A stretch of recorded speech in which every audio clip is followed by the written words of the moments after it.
The moon shines brightly and illuminates the black water of the ocean. Thick fog descends on it in ominous silence. Then, it's suddenly broken by the creaking of wooden boards, followed by a rippling of the waves. Through the fog, you see the outline of an old, large ship. Its hull is rusty, and a strange cold is coming from it. But the most unsettling thing is that there's no one on the deck. The ship sails without a crew. No, this isn't a mythical Flying Dutchman, but a very real ghost ship. September 2nd, 2019. The British Royal Navy's ice patrol ship, called the HMS Protector, sails through the calm waters of the Atlantic Ocean. The time is 11 p.m. Some of the ship's crew are on deck, while others are sleeping in their cabins. The captain steers the ship and looks straight at the horizon. The sky is lit up by an orange twilight, and clouds float in the distance.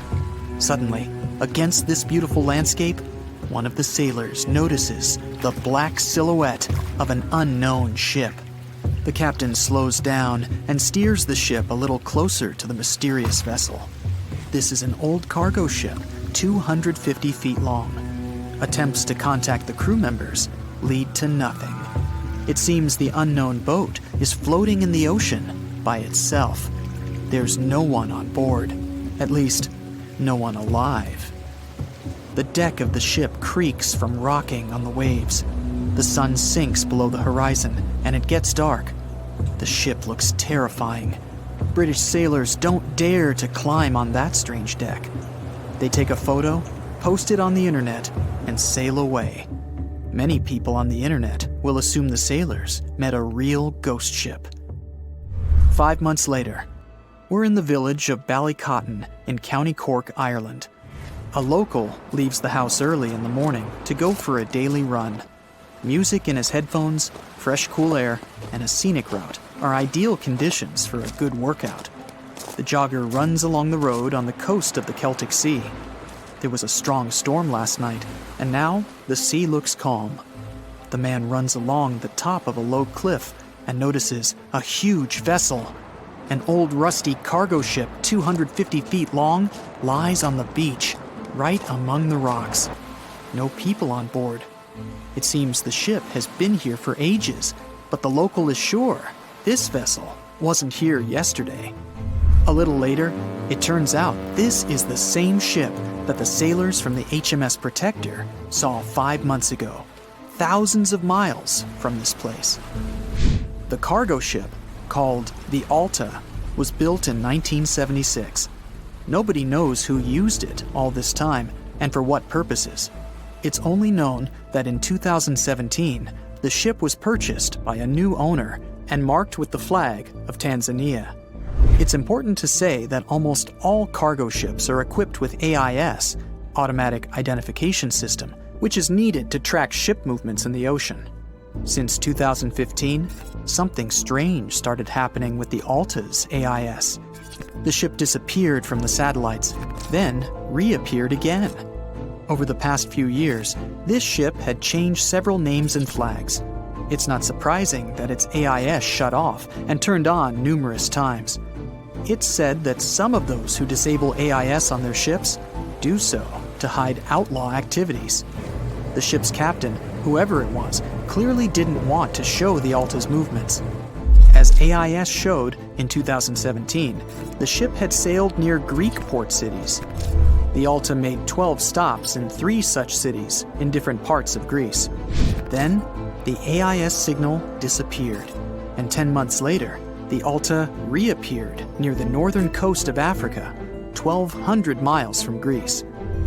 In September of 2018, the ship was sailing about 1,400 miles southeast of Bermuda, and at that time, the crew members started having problems. There were 10 people on board the Alta. On September 19th, the ship's engine failed right in the middle of the Atlantic Ocean. The nearest shore was very far away. The ship began to drift. As days passed, the crew couldn't fix the vessel. Food supplies were running low. The crew started to panic and tried to contact someone. The situation got worse as a strong hurricane was approaching the place where the ship broke down. crew members contacted the U.S. Coast Guard. On October 2nd, a helicopter headed towards the ship. Food and water were unloaded on the Alta. This was enough for the crew to bide their time for several days. About a week later, a rescue boat sailed about 1,500 miles to reach the Alta and help the stranded sailors. Shortly before the start of the hurricane, American rescuers succeeded. The entire crew of the wrecked ship was taken to Puerto Rico. The Alta remained drifting in the ocean. After a while, another ship arrived to tow it to the coast of Guyana. Then, something went wrong again. The ship was hijacked. Who did it and why remains a mystery to this day. But then, for some unknown reason, the thieves decided to abandon the ship and left it to drift in the ocean. For almost a year, the ship's location couldn't be tracked. Then, in September 2019, the vessel was found by the British Royal Navy. How the Alta was able to cover the distance across the Atlantic and wash up on the coast of Ireland is unknown. An investigation has been launched in Ireland. It's necessary to identify the owner of the vessel and find a responsible person to take on the task of towing it. But no one has since been found. Once, an unknown person called the Irish authorities and introduced themselves as the owner of the ship, but didn't provide any evidence. Several barrels of oil were found on board the Alta. To dismantle the ship, the Irish authorities will need to spend about 10 million euros. Local residents are annoyed by the wreck too. Corroding metal is bad for the environment, and kids have already snuck on board and posted a video on the internet from inside the abandoned ship. The further fate of the Alta remains unresolved. It's still lying there. That ship sailed in the ocean for just 2 years. Now imagine if some other managed to drift for 38. In all that time, no one could catch this ship, and people still seek it. That vessel is called the SS Baychimo. It was a merchant ship owned by a Canadian trading company. In 1931, the ship got stuck in ice off the coast of Alaska. A strong snowstorm began. The team waited a week for it to end, but the storm only intensified.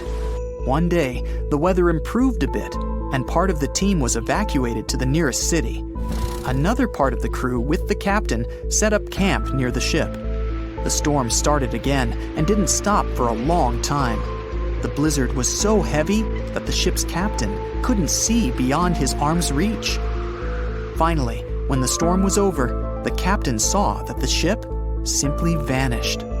He decided the Baychimo sank during the storm. A week later, the ship was found, drifting near the place where it was lost. The hull of the ship was damaged so badly that it was unsafe to sail on it. The captain decided to abandon the ship. However, it didn't sink. For the next 38 years, it was drifting at various points along the Alaskan coast. Several times, people climbed on the ship, including native Alaskan residents and a group of researchers. Attempts to save the vessel from the sea ended in failure. The salvage operations were hampered by drifting ice and bad weather. The last time it was seen was in 1969. The ship was frozen and blocked by the ice. In 2006, the government created a special project to find the Baychimo. However, in all these years, the ship still hasn't been found. Its fate is unknown. It's likely that the ship has finally found peace and is now lying on the seabed of the Chukchi Sea. The voyage started just like any other. The cargo ship SS Cotopaxi is making another journey to Havana, Cuba to deliver coal. It's November 29, 1925. For Captain Meyer and his crew, leaving Charleston Port, South Carolina, it will be the last trip the ship ever makes. Its route ran through the Bermuda Triangle. 2 days into the trip, the Cotopaxi sent out a distress signal. It had got caught up in a strong tropical storm and turned over on its side. The wind was very strong and there was powerful lightning as well. Rain gradually filled the ship's hold. Then there was a bright white flash, and the ship disappeared without a trace. Later, its wreckage was found in the Gobi Desert, which is in a completely different part of the world. All 32 crew members, including the captain, were missing. Of course, the part about the Gobi Desert is fictional. For one of his movies, Steven Spielberg came up with the idea that the ship was moved there by aliens. Still, in real life, the ship was never found, and its crew really did disappear. It was officially declared missing a month afterward, and nobody could find the wreck. It seems like a classic case of mysterious things going on in the Bermuda Triangle. But most mysteries are solved sooner or later. In 2020, the Cotopaxi was found. A man named Michael Barnett had moved to Florida to study shipwrecks off the coast. One wreck in particular really caught his attention. It was much larger than the others, and the locals called it the Bear Wreck. It was about 40 miles from St. Augustine in northern Florida, but no one had ever managed to identify the rusty hull. So Michael started to do some detective work. He measured the size of the shipwreck and started working through all the information he could find. He researched hundreds of old newspapers, leafed through insurance records, and looked at artifacts found on the wreck. After hundreds of hours of hard work, Michael was sure it was the Cotopaxi. But a few years before, there had been a rumor that the same ship had been found off the coast of Cuba. The Coast Guard found the wreck of a cargo ship about the same size that looked a lot like the one lost in 1925. Michael was sure they were wrong, so he teamed up with some science journalists and kept investigating. Soon they discovered something that seemed to confirm Michael's belief. Divers found brass valves with the letters SV on them in the wreckage of the ship. Michael suggested these initials referred to Scott Valve Manufacturing Company. The headquarters of this company was in Michigan, not far from where the Cotopaxi had been built. The company had probably supplied parts for the Cotopaxi. So the puzzle seemed to be solved. The Bear Wreck was really the missing cargo ship. But Michael still needed to work out why the ship had sunk. Did something mysterious really happen to the Cotopaxi in the Bermuda Triangle? Later, Michael found the testimony of the ship's carpenter among some old papers. The carpenter claimed that the hatches covering the coal on the ship had been in a terrible condition before it sank. Repair work on the covers wasn't finished before the crew got the order to sail to Cuba. So if the hatch covers were still broken during the trip, water could have easily gotten on board. This water probably flooded the hole during the tropical storm. This was the real reason why the Cotopaxi went down. There was really nothing mysterious about it. It was just a mistake made by ordinary people. But this is just one example out of dozens, or even hundreds, where ships and planes have gone missing in the Bermuda Triangle. We still can't explain some of these incidents. It seems like there really is something weird going on there. One of these strange events happened in 1948. A passenger jet was headed for Miami from San Juan, Puerto Rico. It disappeared in the same area as the Cotopaxi. The 32 people on board vanished without a trace. The weather was clear throughout the flight, but experts think that when the plane was about 50 miles from the coast, it could have been hit by a strong wind that knocked it off course. Years later, a similar plane was found in the area of the Bermuda Triangle, but because no one could work out the registration, it was impossible to say for sure if it was the same one. Something even stranger occurred not long before, in 1945. 5 planes went missing all at the same time. Some trainee pilots were practicing their navigation skills, but when they'd finished, it seems they couldn't find their way back home and disappeared. Many people assume they just ran out of fuel. This seems likely, but still, the circumstances were really strange. The trainees were being supervised by an experienced pilot who had 2,500 hours of flight time. He would never have let a group of newbie pilots get that far away from their base. Even now, people still debate what could have happened. Some insist the pilots ran into something supernatural out there in the Bermuda Triangle. But who knows? And here's another freaky thing that happened there which no expert has been able to explain: time travel. In 1970, Bruce Gernon was flying a plane from Andros Island to the Florida coast. When he was at 11,500 feet, a giant cloud appeared in front of him.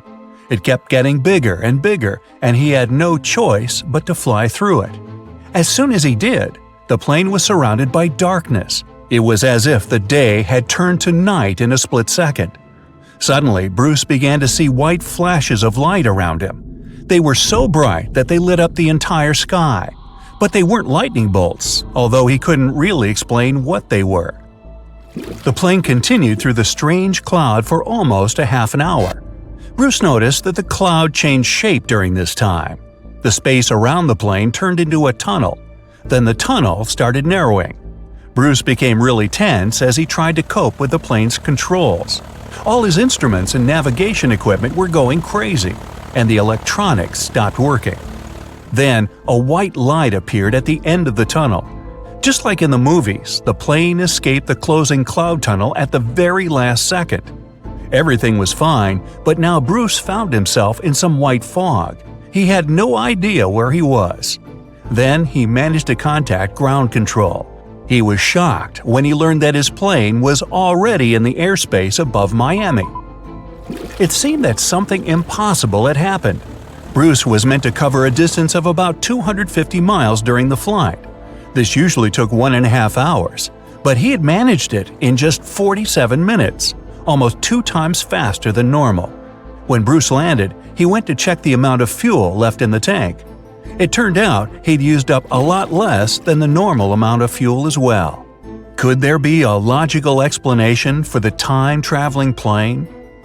Well, records show that a large number of sunspots were detected on the surface of the sun that day, and there was a strong solar wind. This could easily have made the electronics and devices on the plane go crazy.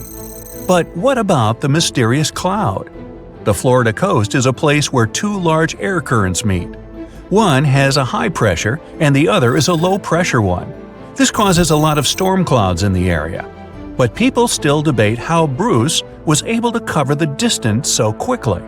Some people say that some kind of mysterious dark energy was involved.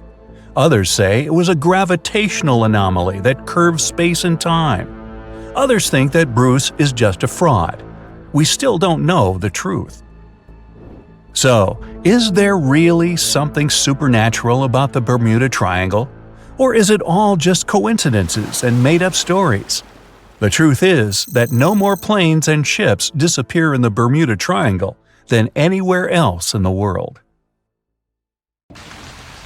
No matter what happens, don't stop! We almost got it! 2 treasure seekers are digging frozen ground in a cornfield at night. It's raining hard, lightning is flashing, but these 2 guys keep working. And now the shovel hits something solid. No way! A treasure chest! They start digging faster and find a piece of a ship's engine. What the? Far from the seas and lakes, somewhere under the fields of Kansas City, they found a giant sunken ship. How is this possible? Now you'll see. Some people spend their lives searching for shipwrecks with treasures underground. One of them is explorer David Hawley.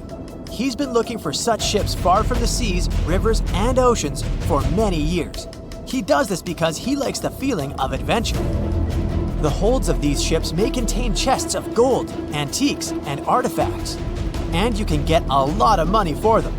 David says you don't have to go into the ocean to find a sunken ship. They may be lying in your backyard.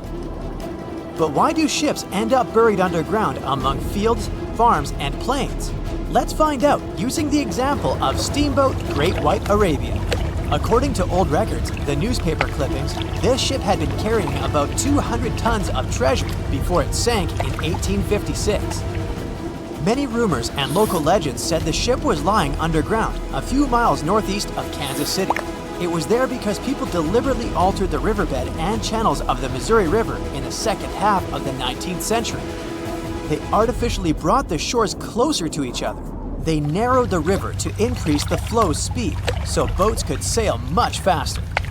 In the 19th century, steamboats were the most popular means of transporting passengers and goods. Before railroads, they extended the western border across the Mississippi and Missouri rivers and brought supplies to people. That's why it was so important to increase the speed of their movement. So, on September 5th, 1856, Arabia was sailing along such an estuary. It came across a snag sticking out of the water. A piece of log quickly flooded the ship. Fortunately, all passengers were evacuated. But the steamer and its precious cargo reached the silt bottom of the Missouri River in a few minutes. Several years had passed. Everyone forgot about the vessel. During this time, the course of the Missouri River had changed.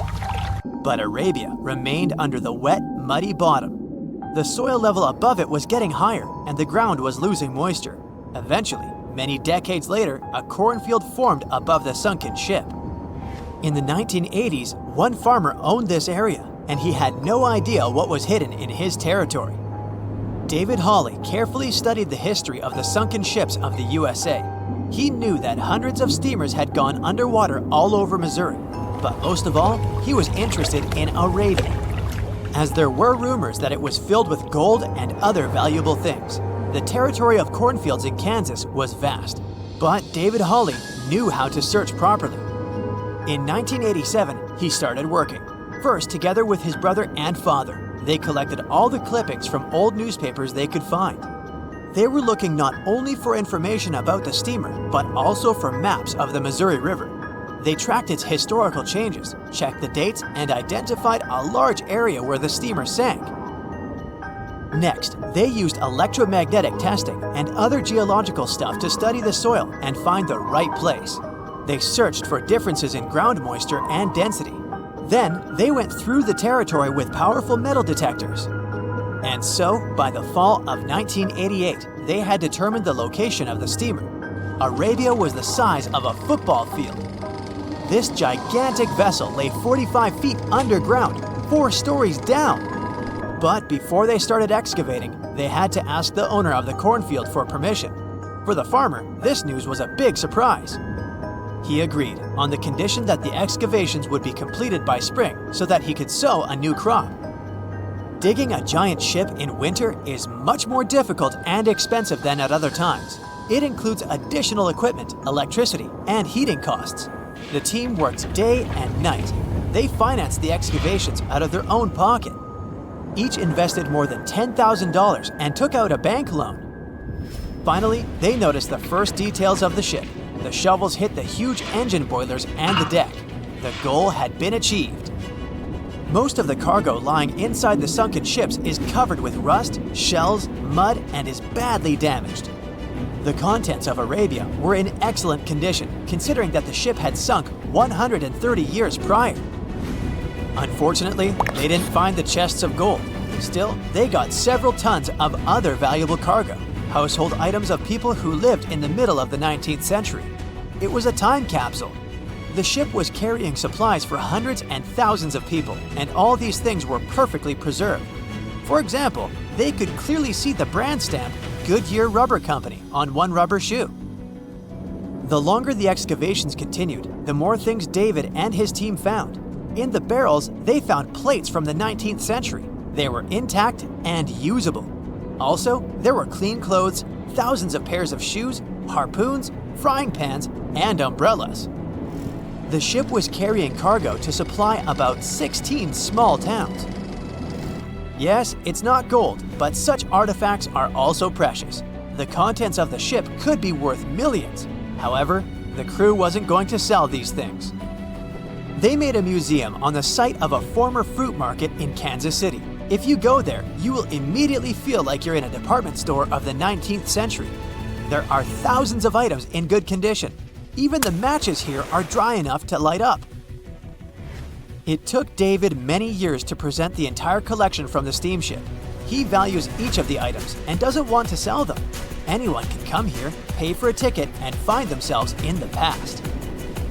Who knows, maybe there's an old ship hidden in your backyard too.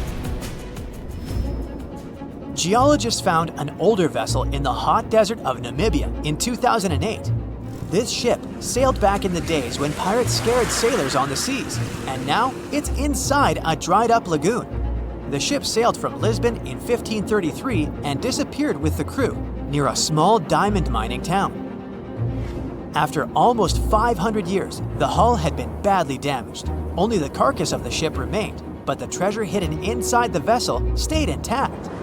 They carefully studied the boat for a long time, trying not to ruin anything. And then, 5 days later, they found a big old chest in the hold. Carefully opening it, they found gold coins there. Thus, the cost of the ship was estimated at about $10 million. The exact cause of the shipwreck is unknown, but experts believe the ship was destroyed by heavy cargo and bad weather. It went to the bottom of a lagoon that later became a desert. Some find an airplane in their backyard, others discover a ship, and one man found a passage to an ancient secret city in his house. This happened in Turkey in 1963. The owners of the building decided to make repairs. He went to his basement and knocked down the wall to turn this place into a living room. And so, behind one wall, he found a tunnel leading underground. The man thought it was some kind of a secret chamber. He went down there and realized it was something much more than that. It was an ancient city 18 floors deep. People built it in the years 780 to 1180 as a refuge from weather disasters and the invasion of enemies. This place also includes many underground tunnels that stretch for several miles in different directions. People could get to the town from different points using secret passages leading to these roads. The city can accommodate about 20,000 residents, livestock, and tons of food supplies. Archaeologists have also found a chapel, schools, stables, and public kitchens there. They say nothing is ever lost, and it's true. Let's discover ships frozen in time. The first one is truly fascinating. Here, the Antikythera shipwreck. It's a Greek trading ship from the 1st century BCE. It's located on the east side of the Greek island of Antikythera and at the merging point of the Aegean and Mediterranean seas. Around 2,000 years later, in 1900, a group of Greek sponge divers discovered the wreck. They were going to Tunisia, yet they were forced to find shelter from a storm on a nearby island. Since they couldn't go anywhere due to the storm, they decided to look for sponges until the weather got calmer. One of the divers discovered the shipwreck at depths of around 130 feet. Imagine someone going for a sponge hunt, but getting out to the surface with archaeological treasures. The captain of the sponge boat talked to the Greek officials about what they had found. The officials sent 2 ships to the wreckage. The salvage operation was successful, and discoveries are now in Greece's National Archaeological Museum in Athens.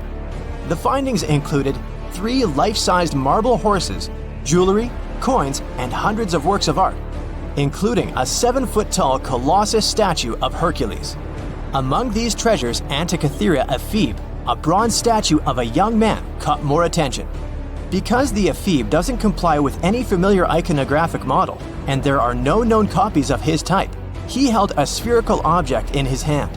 Scholars have different theories of who that person could be, but they are not in a consensus yet.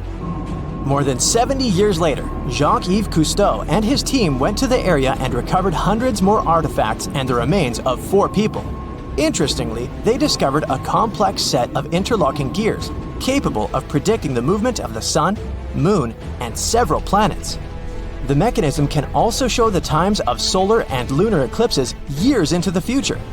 Think of this Antikythera mechanism as an early computer calendar, to plan significant events like agricultural activities, religious rituals, and Olympic Games.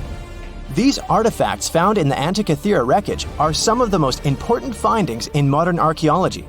Just the Antikythera mechanism itself has changed our perception of the limits of ancient technology. The mechanism has a sophisticated design and was made over 1,000 years ago. After all these amazing discoveries, experts believe that the wreckage site has remained largely unexplored, and is mostly because of its location and the landscape of the seafloor on which the ship rests. The wreck is too deep for scuba divers but too shallow to use something like a submersible. A survey made on the seafloor in 2012 showed evidence of a second wreck about 800 feet to the south. It's clear that this area has a lot to offer humanity. What would happen if those sponge hunters didn't go to the area? Scientists found a shipwreck in Antarctica at the bottom of the Weddell Sea, 107 years after it sank. The name of the ship was Endurance, and it was the lost vessel of Antarctic explorer Sir Ernest Shackleton. Scientists who laid eyes on it decades later say it is among the greatest undiscovered shipwrecks ever. That is why they filmed the whole discovery. The video shows the remains of the Endurance and proves it is still in remarkable condition. It has been sitting in 10,000 feet of water for over a century, yet it looks like it sank very recently. So the story goes like this. The ship was crushed by ice and sank in 1915. Shackleton and his crewmates had to escape by themselves in small lifeboats. From then on, it was all about survival. Shackleton imagined to get his crew to safety, then the ship sank. Yes, this is a pretty impressive story, but why did scientists prize this ship? Firstly, Shackleton's Imperial Trans-Antarctic Expedition sailed to make the first land crossing of Antarctica. Yes, the crew was trapped in ice, but the intention was important. Secondly, it's about the challenge itself of finding the shipwreck. The Weddell Sea is almost always covered in thick sea ice. You know, the same ice that made the Endurance sink. Getting near the presumed sinking location is super hard, let alone being able to conduct research. Experts of the modern expedition team foresaw the time when the lowest extent of Antarctic sea ice would come using satellite images. They realized that the weather was in their favor to start an expedition. Dr. John Shears said that they have successfully completed the world's most difficult shipwreck search, fighting against constantly shifting sea ice, blizzards, and temperatures decreasing to -0.4 degrees Fahrenheit. Yeesh, I can't imagine the worst conditions in Antarctica if these conditions are in their favor. Lastly, look at this. It's timbers. They're very much intact. Plus, you can read the ship's name. It's still visible. Marine archaeologist Menson Bound says that this is the finest wooden shipwreck he has ever discovered. He has 50 years of career experience, so I believe the guy. So how come the wood is not rotten? Dr. Michelle Taylor, a deep-sea polar biologist, said that there has been little wood deterioration because the wood-munching animals are not in this forest-free region of Antarctica. Workers of a coal mine in East Serbia discovered 3 shipwrecks that had been there for at least 1,300 years. The largest shipwreck is an ancient Roman fleet. It's around 50 feet long with a flat bottom. It's estimated that the ship could carry a crew of 30 to 35 people. Looking at its hull, you can see the marks of repairs. Wow, this one had a lengthy career. You know, it gives us insight into more than 1,000 years ago. The 2 smaller vessels, on the other hand, match descriptions of boats used by Slavic groups to attack the Roman frontier. These 2 have been discovered under mud and clay in an ancient riverbed. Apparently, in those times, there was a Roman base in a place called Viminacium City. Interestingly, Viminacium was a provincial capital with an estimated 40,000 inhabitants in the 4th century CE. For comparison, it was even larger than Pompeii. The Kostelach coal mine is a center of hidden gems. Archaeologists had found evidence of ancient human and animal activity here before. For instance, in 2012, experts found bones of at least 5 woolly mammoths, which went extinct about 10,000 years ago. Canadian archaeologists found a ship 150 years after it went missing in the Canadian Arctic waters. This merchant ship is called HMS Investigator. It was purchased in 1848 to search for the explorer Sir John Franklin's ship that got lost in the Northwest Passage expedition.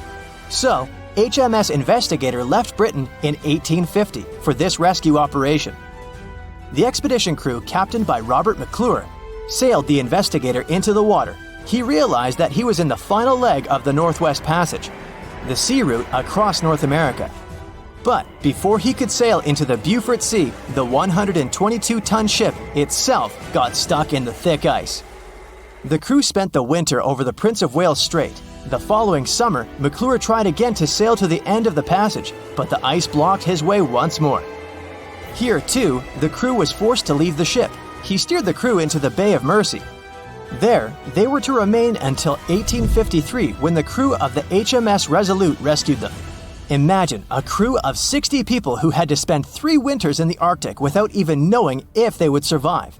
Later on, the ship was found sitting upright in about 36 feet of water. It was in very good condition. Arctic water has prevented the outer deck of the vessel from deteriorating quickly. The outline of the ship and its timber can be clearly seen. Plus, archaeologists have uncovered artifacts on land left by the sailors. They had unloaded everything before abandoning the Investigator. 3 sailor graves and 1 British naval shipwreck had also been discovered in the area. I wonder what else they could find there. Wow, it's the only place where 1 minute you're learning 17 natural ways how to get rid of houseflies, and the next, you're taking an epic journey straight into a black hole. More than 10 billion, with a B, views in total. That's 47 billion minutes watched, or more than 70,000 years. That's all the way back to the Ice Age. No, I wasn't around then. 40,000 videos, hundreds of topics, and most importantly you, a whole 44 million of you. Our viewers. We could populate an entire country if we wanted to. We'd like to continue helping you learn and giving you useful skill improvement tips. Got a thirst for knowledge? We've prepared 4 masterclasses on creating a 2D character animation from scratch, 10 hours of video lessons, practical tasks using professional software, and additional materials that you can use with your own projects. Get the full course now and create your own animated masterpiece. The year was 1854, and the SS Arctic, the fastest passenger liner of its time, set out to cross the Atlantic. As it sailed through the misty veil, it slowly disappeared into the unknown. The Collins Line, an American shipping company, was started in 1818 and only began seriously trading in the transatlantic by 1835. Its steamships crossed the Atlantic from Liverpool to New York within just 10 days. Doesn't sound like a great speed today, I know, but back then, the same thing took other ships several weeks. Light on the water with their wooden hulls, powering through with a strong steam engine, those steamships were the favorite choice for many high-profile people. What could go wrong with such an advanced ship, they thought. This reminds me of some other ship everyone believed to be unsinkable. But anyway, back to the Collins Line. It grew to be a serious contender on transatlantic routes, with only one other competitor, the Cunard's Line. It was a British company also aiming to be the main force through the Arctic Passage. In 1835, the company received a new ship that traveled to Liverpool and came back to New York with the largest cargo ever at that time. From then, the Collins Line was steadily growing. It seemed like there would only be future successes for it. Unfortunately, their lavish ships became costly to run with the amount of coal used. Massive power along with weak wooden hulls meant they needed many repairs after each voyage. So, every trip ended up being expensive. But since the ships were safe and had a great reputation, people were willing to pay the price, and the company was definitely not in crisis. They had achieved something no one had managed to do before them. Like I told you, their ships crossed the Atlantic in a whopping 10 days, and Edward Collins, the owner, was very determined to maintain the pace. Their 5 ships easily outran the Cunard's Line of only 3. With this great praise, it provided more attention. Though the Cunard's ships were slower with their iron hulls, they believed there was still profit, regardless of how slowly they sailed. Among Collins' ships, the Arctic, the third of them to be launched, was the largest, reaching 284 feet long, with 2 side-lever steam engines, each with 1,000 horsepower. The paddle wheels made 16 revolutions a minute when at full speed. At the time of its launch, the press called it the most stupendous vessel ever constructed in the United States. But glamour and fame couldn't avoid what would come next. On the 27th of September, the Arctic was on its journey from Liverpool to New York, continuing a speed pace through the thick fog. It's possible that by that moment, after 4 years of record-breaking trips, the crew became overconfident with their sailing and the ship. Going only 50 miles from Newfoundland, they carelessly continued through the fog with no radio contact, sonar, or any other form of identifying objects, equipped only with Morse code. A smaller ship, the SS Vesta, which operated as a fishing vessel, often worked around Newfoundland. It was passing through the same path as the Arctic and crashed into its side. Shocked by the collision, the captain of the Arctic offered help to the much smaller Vesta, but it was soon clear that the damage that seemed minor on the Arctic was far worse. Beneath the waterline, a hole was letting water into the hull. The cost of the much faster wooden hull now seemed less valuable. They steered toward land, trying to plug the holes, but they weren't doing so well, and the seawater continued to pour in, filling up higher and pushing the ship down. And finally, once the engine room was full, it put out the boilers, taking away the massive power the Arctic was once legendary for. They moved slowly until coming to a complete stop. The ship continued to sink, and the order was to abandon it. At the time, maritime law allowed for the Arctic to carry only 6 lifeboats, only capable of saving 180 people. The crew and some of the passengers managed to push their way aboard and took most of the seats on those boats. Things were pretty wild, and everyone forgot about their manners, not letting the ladies and the youngest ones board first. It took 4 hours for the Arctic to sink.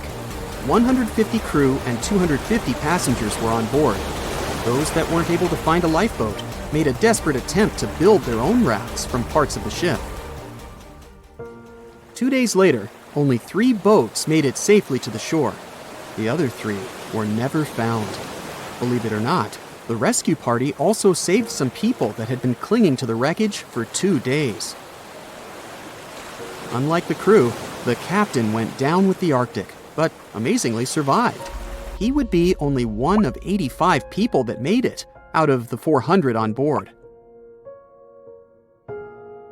When the news arrived 2 weeks later, the public responded with great sadness to the losses.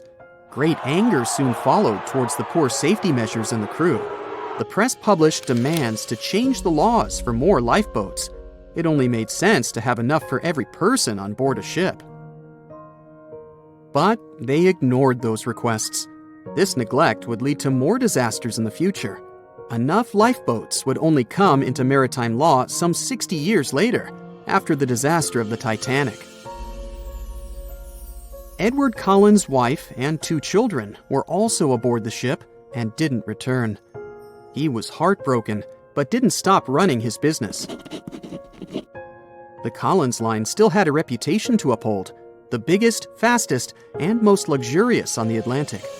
Edward Collins would now build an even better ship than any other. It was named the Adriatic, and it was the largest ship in the world, 354 feet long. With 2 alternating steam engines that had never been built of this size. These steam engines at the time were at the height of engineering, though today you can only see them in models and toys. With the new addition of 2 masts, the Adriatic would also be able to sail if needed. Luckily, they made some lessons from the disaster of the Arctic. But before their new ship, the Adriatic, was built, another disaster had occurred. The sister ship of the Arctic had also sunk. They believed this second ship was desperate to stay in front of the Cunard's line and hit an iceberg somewhere during the race. This weird contest took the lives of 141 people. The desperation of Collins and his weakly built hulls pushed the company towards bankruptcy in 1858. The newly built Adriatic, costing over $1 million, had only made 1 voyage in the end. And even that voyage was considered a disaster. The ship collided with a tugboat. It still managed to finish its maiden voyage at a suitable time. After the company had gone bankrupt, they had to sell the ship for only $50,000. They removed the great giant engines, replacing them with only sails. Although it was once the greatest ship on the high seas, it was only 30 years later until it was abandoned, labeled irreparable, and anchored in a river. The other remaining ships were also sold and only used for parts. Edward Collins left the industry altogether, seeking work on dry land instead. As the Collins line was no longer in the mix, the Cunards would grow in strength. Without competition, they would win the Blue Ribbon for the next 30 years, and 180 years later, after producing hundreds of ships. They still have a constant presence on the seas as they provide transatlantic crossings, world voyages, and leisure cruises. To this day, the Cunard line is the only one to run ships between Europe and America. And it's great proof that it's not always the fastest that's the best. They said it was the most technologically advanced ship. They said it was unsinkable. And when it sank, they made a movie about it. These were the main reasons why the Titanic disaster became world famous. But unfortunately, this is not the only large-scale shipwreck. And sadly, there have been cases much worse than the tragedy of the Titanic. One of them occurred on April 27, 1865. The Sultana steamboat carried passengers and cargo daily between St. Louis and New Orleans. It was a pretty large wooden boat with 3 decks and was 260 feet long and 70 feet wide, almost twice the size of a basketball court. The ship could carry about 350 passengers, but on that unfortunate day, more than 2,000 people were on it. On April 23rd, she was making a routine voyage from New Orleans when it broke down. Something was wrong with the boiler, so the vessel docked in Vicksburg for repairs. At the port, the ship's captain, James Cass Mason, found out about an excellent opportunity to earn a lot of money. All he needed to do was to transfer a large group of former prisoners to the north. The captain agreed to do it, but the problem was that the boiler required a lot of time to repair. Mason was afraid that his competitors would take the job, so he decided to sail despite the malfunction the ship had. He patched up the holes in the boiler instead of a big repair and invited all the ex-prisoners on board. So, there was a broken boiler, an excess number of passengers, a lack of lifeboats, and not the best river conditions. Also, the captain refused to send the ex-prisoners to the hold, so they were all with ordinary passengers. There were strong chances for a shipwreck, but the greedy desire to earn more money was stronger. The Sultana went on a voyage and sailed up the river for 2 days. At this time, one of the biggest Mississippi floods in history began. The river overflowed its shores because of the flood, with the water level rising several feet. All the trees on the shore disappeared, and only the tops were sticking out of the water.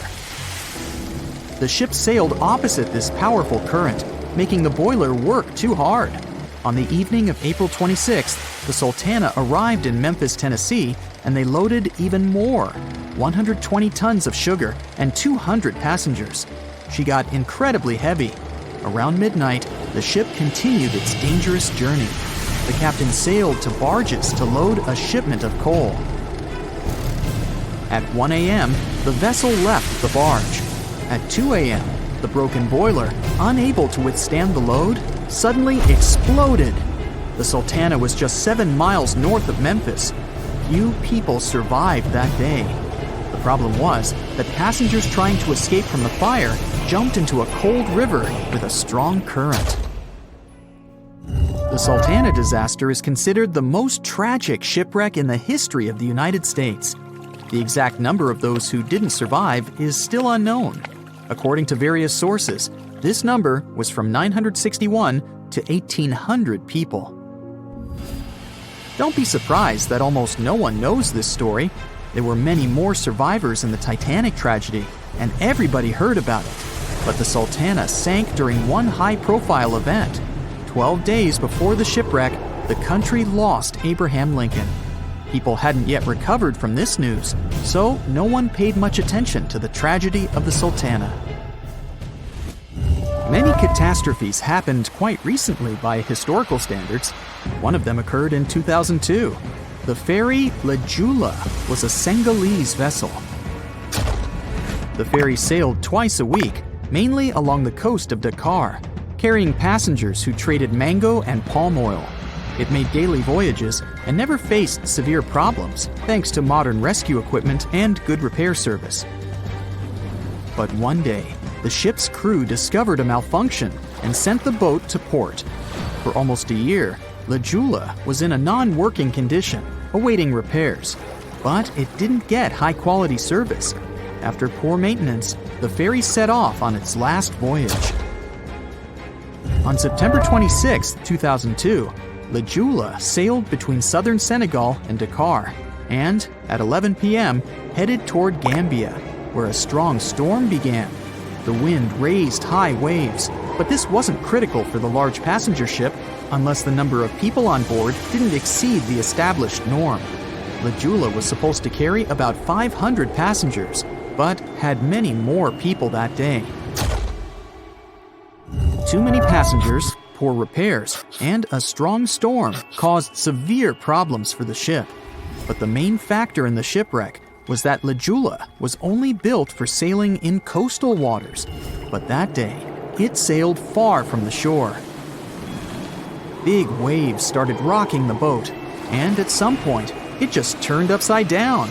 The ship's deck went underwater, and its lower part stuck above the surface like an iceberg. All the passengers sitting in cabins fell on the ceiling and lost their orientation in space. There were no holes or damage in the ship's hull, and water flooded the lower decks for a long time. The vessel stood in a twisted position for several hours. Then, the boat began to sink when the water seeped through the deck and hold. The ocean was warm, but no one came to save the passengers. People had to wait almost 4 days to be rescued. Unfortunately, only a few managed to survive. The Philippines is a very dangerous area for ships. This place consists of several thousand islands and a vast area with shallow water. Ships can run aground and damage the hull with reefs and pitfalls. On September 20th, 1987, one of the most terrible disasters in navigation history occurred there. A Philippine passenger ferry called Dona Paz left one of the islands and sailed toward Manila. The sun was shining, the ocean was calm, and the visibility was good. But for some reason, the crew members didn't notice how the tanker Vector was approaching them. The two ships collided at low speed. The collision wasn't strong, but the problem was that the Vector had tons of oil on board, and the Dona Paz crashed into the cargo hold where that oil was stored. So it spilled all over the ocean, and then a spark slipped through. Not only did the two ships catch fire, but also filled with water. Both ships sank in a matter of seconds. Only a few dozen people survived that disaster. On September 27, 1854, the passenger ship Arctic sailed from Liverpool to New York. The fog came rolling down, and visibility got really bad. Another boat appeared out of the thick white haze, the French steamer Vesta. The ships were close enough to each other that a collision was inevitable. The French vessel was smaller, so it seemed to the Arctic's captain that Vesta had received a lot of damage. And while he was staring at the other ship, his boat got quickly filled with water. The captain gave the order to sail to the shore as fast as possible, but the ship's engines stopped working because of the flood. Then the ship's crew started to lower lifeboats with women and kids. Still, when rescuers found lifeboats with people, it turned out that only 87 out of 400 people survived, 65 crew members and 22 passengers. Surprisingly, there were only grown men among them. The ship's captain survived by clinging to the wreckage. All newspapers wrote about this story as one of the most terrible and shameful tragedies in navigation history. The survivors were criticized because they didn't save women and kids, and the crew members were accused of violating the law, since the safety of passengers should be higher than the safety of sailors. But despite this, none of them were brought to responsibility. Unfortunately, shipwrecks still occur to this day, but fortunately, there are fewer of them than before, thanks to modern navigation systems and radar. But no technology can guarantee there won't be a super strong storm or any other emergency that no one can foresee.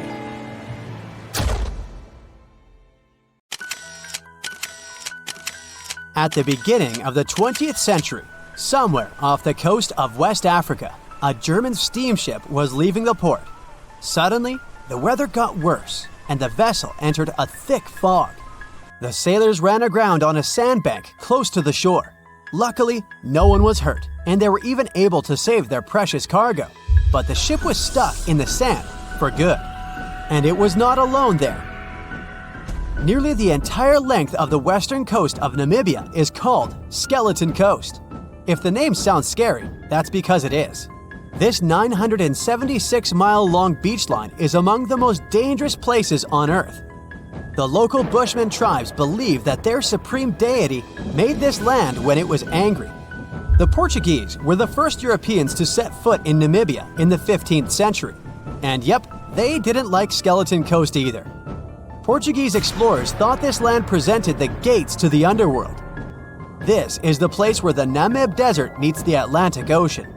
It might be dangerous, but it's actually beautiful. Plus, it's a UNESCO World Heritage Site. If Skeleton Coast had a PR manager, they would quit on the first day on the job. The area is not exactly tourist-friendly because of its geography and history. Beneath the sand and the waves, there is a secret ocean currently lurking for unsuspecting sailors. It's called Benguela Current. It flows towards the north along the coast of southern Africa. This part of the Atlantic is rich in marine life, but the current's land neighbor isn't that happy with the deal. This arid climate created the Namib Desert, one of the driest regions on Earth. And that marine life I just mentioned? It's sharks. 11 species of them to be exact. And yes, the great white decides to pop by once in a while. So far, we've got a desert landscape, strong currents, and sharks. Not a place for a beachside resort, definitely. But if someone ends up on Skeleton Coast, will they know they're in danger? Don't worry, they will. The beach is littered with wrecks of all sizes and shapes. If you remember that German ship I mentioned in the very beginning, its massive and rusted stern is now sticking out from the desert sand. There are some 500 wrecks in total scattered along the coast, and it's a mixed crowd, from Portuguese galleons centuries old to ships that ran ashore here in the 21st century. A modern fishing ship called Zela India managed to slip from its tow rope in 2008 and ended up on Skeleton Coast. Okay, it didn't escape on its own, it had some help from the elements. But it's better to be a tourist attraction on a beach than to be broken up for scrap. That's where the trawler was originally going, poor thing. Skeleton Coast's most famous inhabitant, to call it such a place, is the wreck of the Dunedin Star. The British cargo liner ran aground here in 1942. The massive rescue operation that followed reveals why it's so dangerous for sailors to end up here. The rescuers managed to save all of the crew and passengers, but at a heavy price. An aircraft and a tugboat were lost in the process. It took the last of the rescuers a full 2 months to return home to Cape Town. Why, you might wonder? One look at the map of the region reveals the reason. It's an endless sea of yellow, which is the sand. There are so few roads here, so Skeleton Coast is hard to reach by land. There are also legal obstacles. You need a special permit to drive into the area. But the skeletons in the name of the area don't only refer to ships, they also stand for animal bones. Most of these belong to whales and seals. Many animals have adapted to the area, so lions and hyenas roam the coastline in search of a meal. Yeah, now there are hungry lions as well, as if those sharks weren't enough. Other animals with a temporary residence on Skeleton Coast include elephants, cheetahs, leopards, and giraffes. In 1971, the Namibian authorities established a national park here, but except for surfers, after an adrenaline rush, they don't get many visitors. You can understand why. The Namib Desert is the oldest desert in the world, and it's not very tourist-friendly either. Those who travel to the region should pack sunscreen and a warm winter jacket. A weird combo, right? Well, not so much when you think that during the day, temperatures soar over 110 degrees Fahrenheit. At night, the air temperature drops below freezing. What a climate roller coaster! And that's not the final danger. Yep, there's more. Remember how that German ship got lost in thick fog? Yeah, it wasn't a one-off event. Because of the region's climate, fog shows up frequently. Sailors should cover their ears now, but this fog is actually good for wildlife. This is their only source of water in the Namib Desert. Reptiles and mammals have adapted to the harsh climate. They use as little water as possible. Shifting sands, thick fog, strong currents, lions, and sharks. Not the stuff you would put in a tourist booklet, but Skeleton Coast isn't the only beach on Earth you wouldn't want to spend your vacation on. I will take you to Cape Tribulation in Australia. The area covers some 48 square miles in the northwestern part of the continent. And no, the area is not as dry as Skeleton Coast. It's part of the Daintree rainforest. You could say that here, it is the rainforest, not the desert that meets the ocean. The beach at Cape Tribulation is straight from a postcard. But looks can be deceiving. Australia? Probably sharks. No, crocodiles are out here to get you if you decide to go for a dip in the sea. There are saltwater crocodiles that the locals call salties. Well, that's a cute nickname for such a dangerous reptile. And it's not just them. The wildlife seems to have a beef with visitors. From October to June, the waters around Cape Tribulation are full of box jellyfish. Their venom affects the human cardiovascular system. When touched by a jellyfish out at sea, swimmers won't have enough time to reach land for help. Vinegar helps neutralize the sting, so you might want to keep a spare bottle in your luggage. Crocodiles and jellyfish sound dangerous, but there's one more animal you should look after. It's the wild boar. It might sound funny, but you won't laugh when you're being chased by one of these across the beach. 21 million wild boars live in Australia. They're mostly active at night, making it even more dangerous if they charge at you. The best defense is running in circles. Wild boars can't cut corners well. That's probably why we don't see many of them taking up careers as race drivers. Cape Tribulation has one last danger installed for you, and it's not an animal. Out here, even the trees are plotting against visitors. The stinging tree got its name for a reason. If you try to pick one of its beautiful red berries, it'll fight back. Its prickles are like tiny glass shards. The less than pleasant effect on your skin will last for a month. Then there is this wait a while bush. Who keeps naming them like this? This long vine has spikes that grab hold and just don't let go. They are so strong they can pull a human off a horse. You'll have to wait for someone to come by and save you from this thorny grabber. If you are about to cross this Australian beach from the vacation list, hold on for a second. Tourism is booming here. The local authorities have restricted access to all of the danger zones. Visitors go swimming in dreamy water holes that are surrounded by lush vegetation. There are even ropes to swing from. Now, that's a beach you can finally relax on. Strange things occur in the cold waters of Antarctica. One of these things happened to a ship called Jenny. It was a small schooner whose history began in 1822. The boat and its crew set sail and disappeared a year later. For 18 years, the ship was considered sunk. People forgot about it, but in 1840, the vessel reminded the world of itself. That year, the whaling ship Hope sailed through the Drake Channel in Antarctica. The crew members noticed a ship among icebergs. It was the schooner Jenny. It was floating slowly in the dark, with no signs of life. The captain of the Hope, Mr. Brighton, gave the order to approach the mysterious vessel. They thought it was some creepy ghost ship, but as they came closer, they noticed crew members on the deck. The sailors of the Hope called out to them, but received no answer. This time, it became clear that something terrible had happened to the Jenny. When Brighton boarded, he realized that the Jenny crew members weren't missing. They were here. Frozen people stood like statues. Brighton went down to the lower deck and found the captain. He was sitting frozen at the table, holding a pen. Brighton looked at the logbook. The last record was made on May 4th, 1823.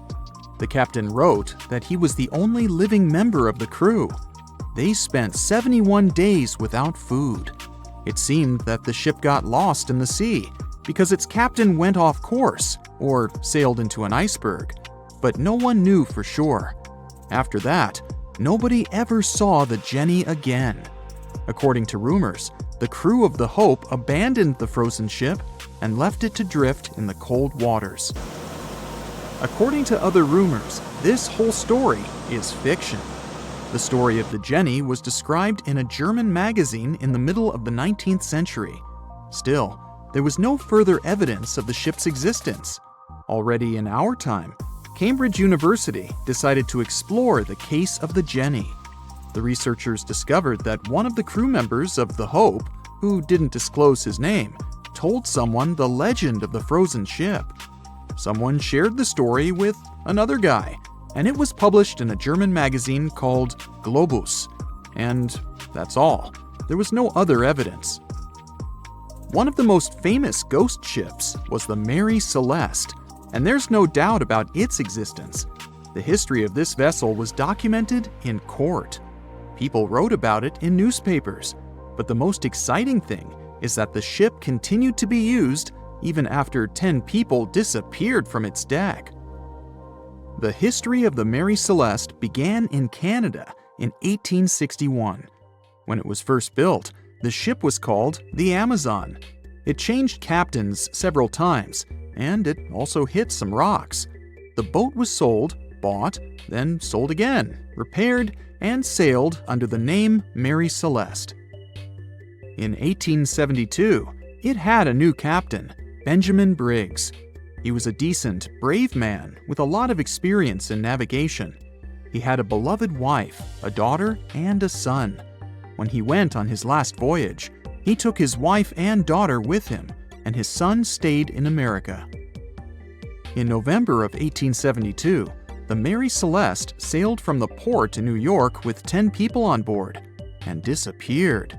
8 days later, another ship, the Dei Gratia, also left New York and followed the same route. Dei Gratia's captain, David Morehouse, noticed the Mary Celeste and immediately realized something was wrong. The ship was moving too freely, as if no one was controlling it. The captain tried to contact the crew members, but no one answered him. Then, together with other sailors, he climbed aboard the Mary Celeste. The ship was in good condition. There was no damage. The hold was slightly filled with water, but it could be easily pumped out. Everything seemed fine, but one lifeboat was missing.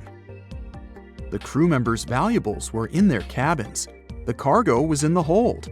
The supplies of water and food were untouched. Judging by the records in the logbook, the ship was caught in a storm, but it was not too strong. Other ships also sailed through this storm, but nothing bad happened to them. The last record was dated November 25th, and it claimed that everything was fine. The sails of the Mary Celeste were slightly damaged, but perhaps it happened after the crew had disappeared. The whole ship was in excellent condition, but what made the people leave it? Part of the crew of the Dei Gratia stayed on board the Mary Celeste to bring it to dry land. Everything went well. They delivered the ship to the closest port. Next, the captain of the Dei Gratia appeared before the court and told about what had happened. However, the prosecutor and the judge didn't want to believe in the story of the Mary Celeste. They were sure the captain got rid of the ship's crew to get money for its cargo. According to the maritime laws of that time, if you found a ghost ship with valuable cargo, then a substantial part of this cargo belonged to you. So, many people thought that David Morehouse decided to earn some money. This version seemed to be more valid than the one about the mysterious disappearance of 10 people. Fortunately, no one accused the captain of committing a crime. They thanked him for his service and gave him a monetary reward. However, his reputation was damaged, which greatly affected his career, as many believed he attacked the crew of the Mary Celeste. But even after this terrible case, trial, and investigation, the story was not over. The Mary Celeste was still an expensive and efficient vessel. It sailed several times, but then one captain crashed it into the reefs to get insurance. The court revealed this deception and accused the captain of intentional property damage. The story of the Mary Celeste became famous all over the world. People began to build their theories, realistic and not. Someone believed the ship had sailed through the Bermuda Triangle, but this version was quickly refuted, as the route of the Mary Celeste passed thousands of miles away from the Bermuda region. Did the Kraken or another giant monster attack the ship? Nope. Since the boat was found in almost perfect condition, there were no signs of a struggle. One of the most popular versions was that the crew of the Mary Celeste stole some valuable cargo and sailed to Spain on the rescue boat. However, those who knew Captain Benjamin Briggs said he was a good, honest man. Besides, he had a son in New York, and Briggs would never leave him. A more thorough investigation revealed that a series of accidental circumstances could have caused the disappearance of the ship's crew. Before its last voyage, the vessel delivered coal. Perhaps the pump intended for pumping water got clogged with coal after that. And when the ship got into a storm, the hold filled with water and the pump broke. The captain couldn't understand the amount of water because numerous barrels in the cargo hold blocked the view. Benjamin Briggs assumed it was dangerous to stay on the ship during a storm, so he evacuated with the passengers on a lifeboat. Perhaps they were close to land and decided to sail there, but the storm intensified and overturned the boat.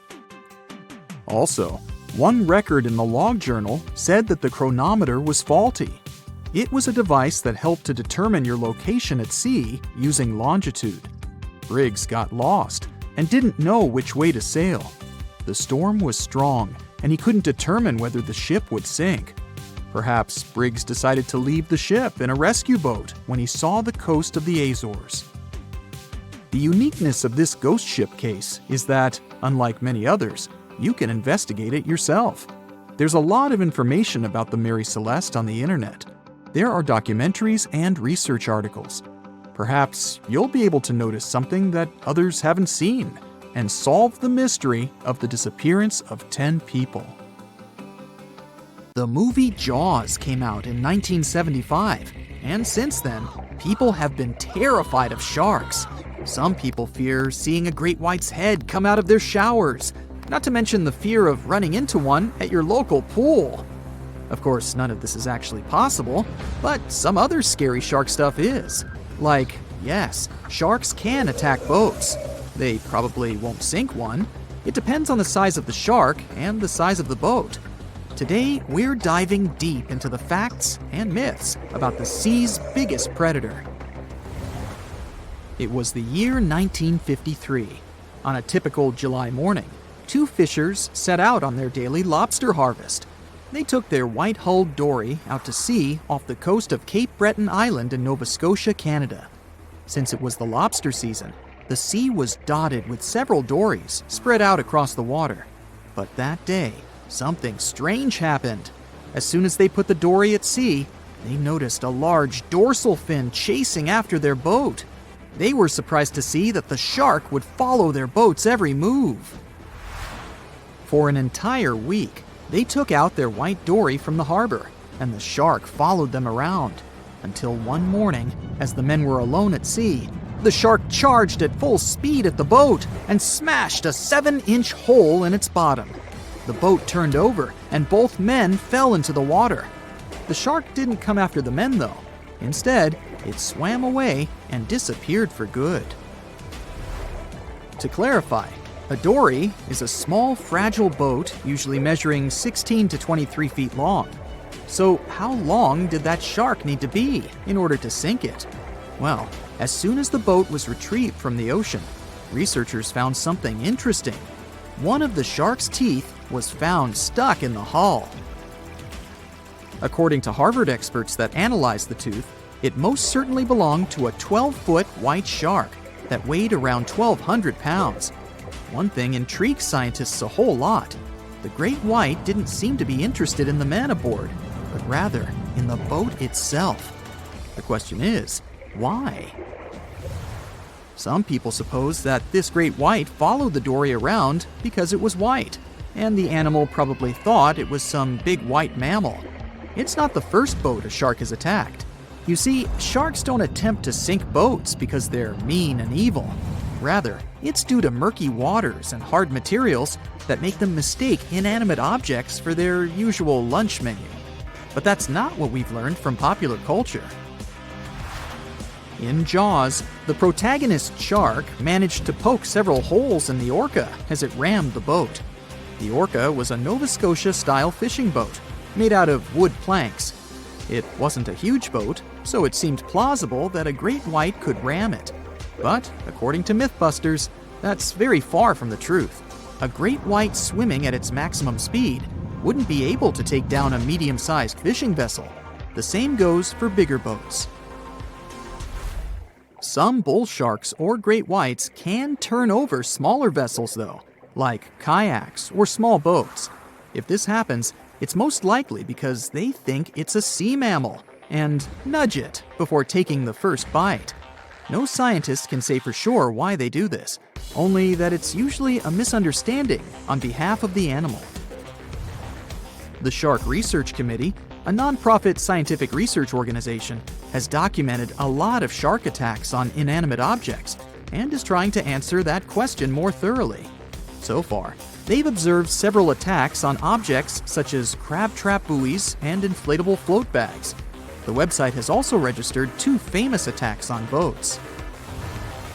The first one happened in 1959, and a shark left a tooth on the hull of a boat.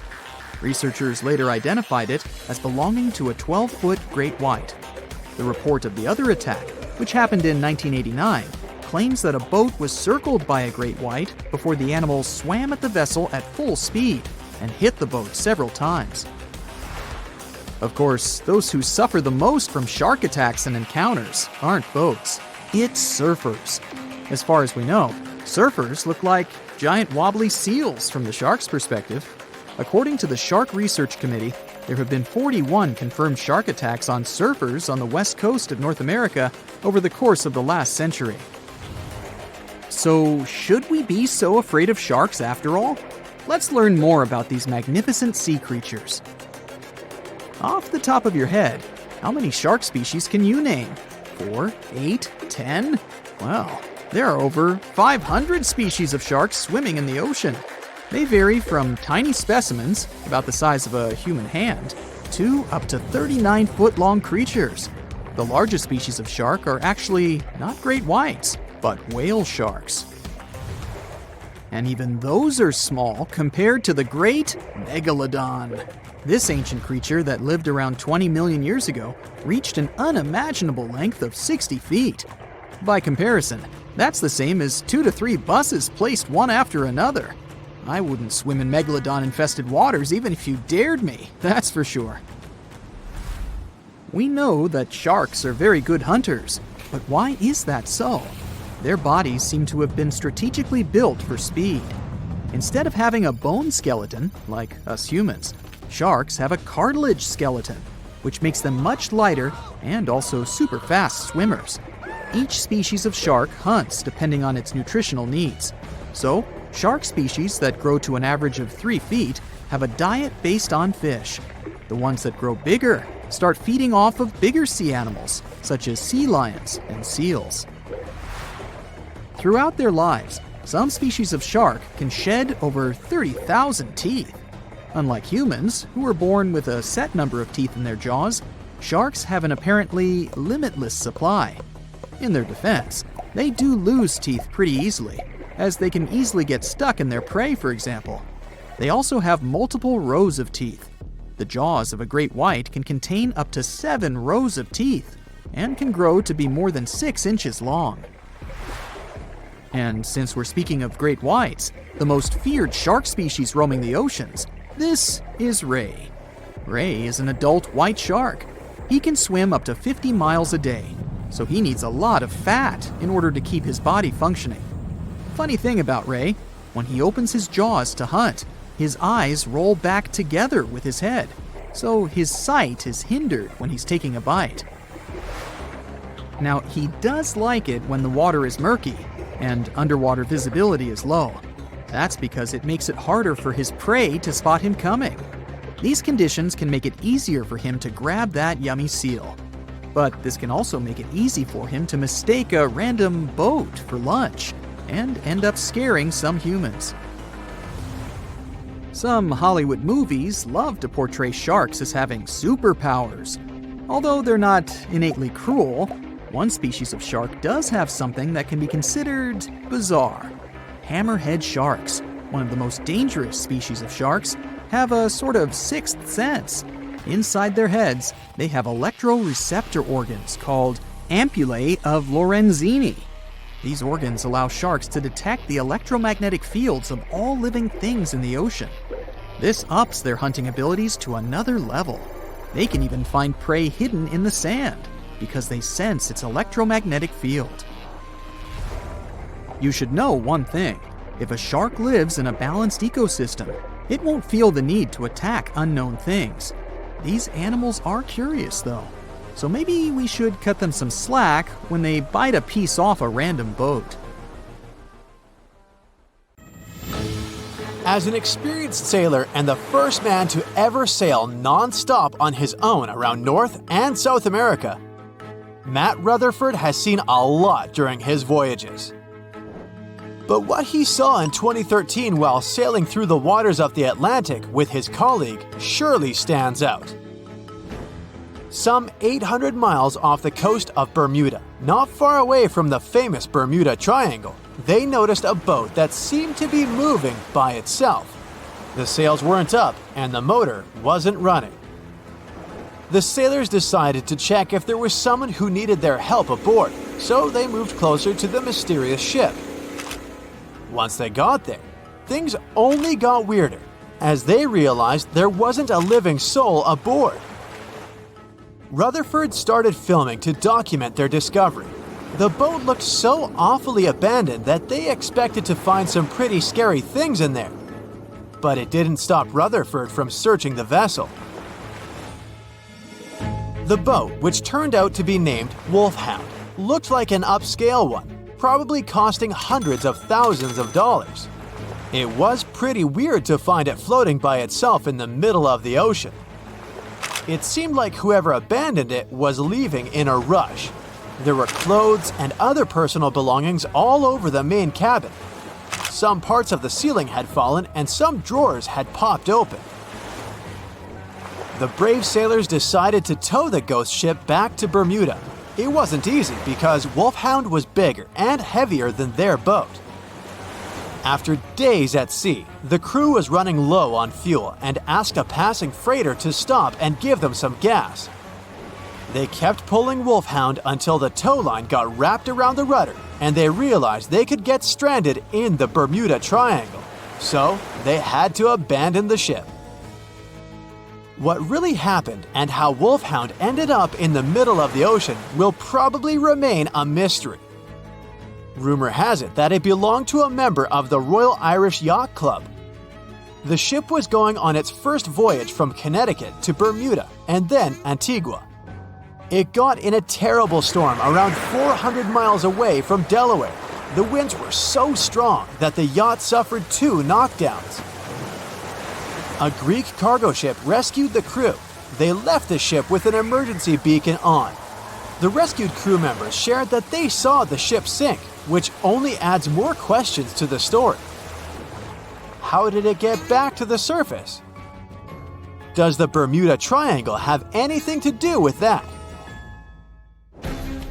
Christopher Columbus himself reported some unusual compass activity going on in this mysterious area while he was on his way to the New World. Despite the stories of more than 50 ships and 20 planes disappearing in the area, it remains one of the most heavily traveled shipping routes in the world. Some skeptics believe that this fact solves the Bermuda Triangle mystery. It could make sense because the busier the area, the more accidents happen there.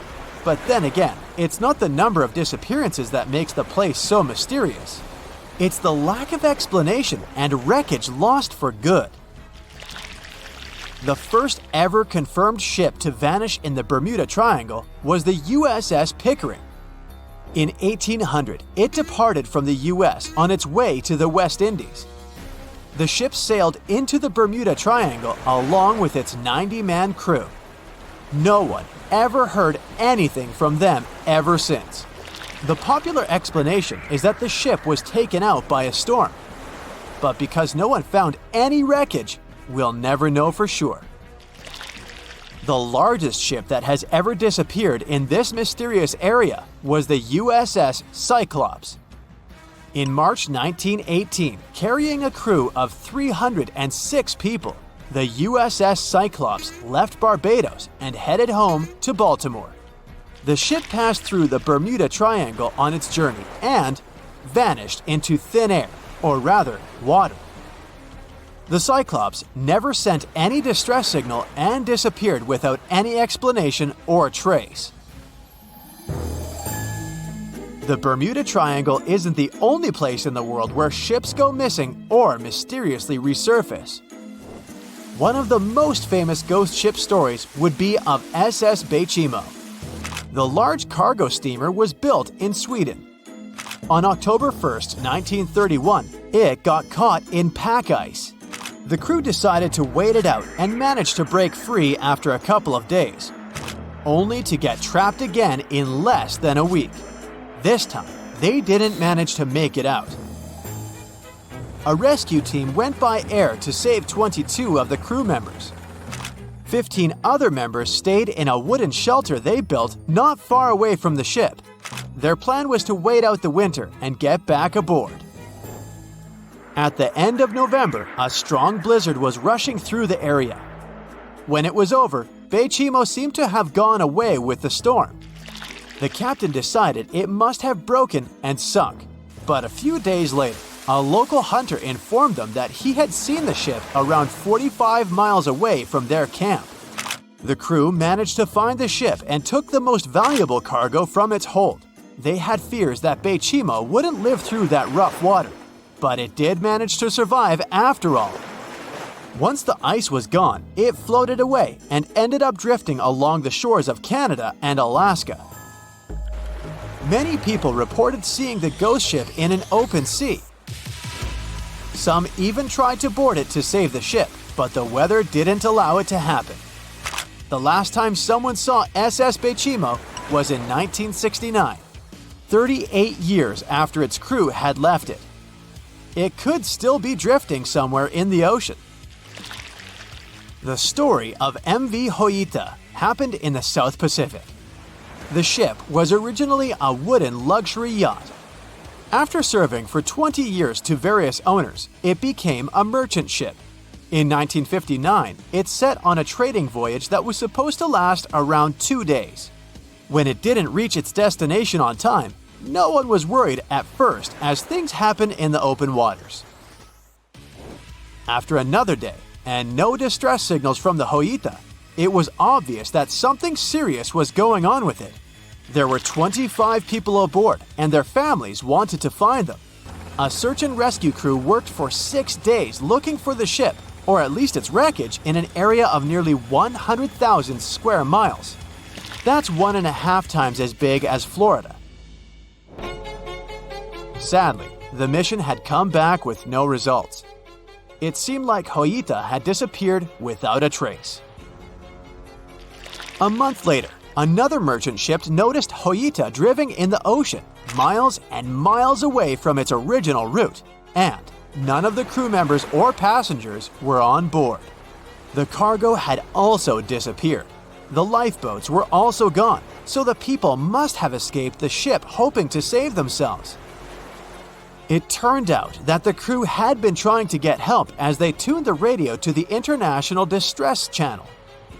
But the damaged cable didn't let them send the signal any further than 2 miles. It also looked like when they were leaving the ship, the crew took the logbook with them, and we still don't know what exactly happened to Hoita. Family members of those who were on board are still looking for answers. One professor claims it must have been a corroded pipe that leaked and flooded the vessel, but we'll most likely never know for sure. In the Pacific Ocean, near Japan, there is an area nicknamed the Devil's Sea. It's believed to be one of the 12 vile vortices around the Earth. Some people claim that vile vortices have weird things going on in them because the pull of the planet's electromagnetic waves is stronger there than anywhere else. The most famous ship that disappeared in the area was a fishery patrol vessel in 1952.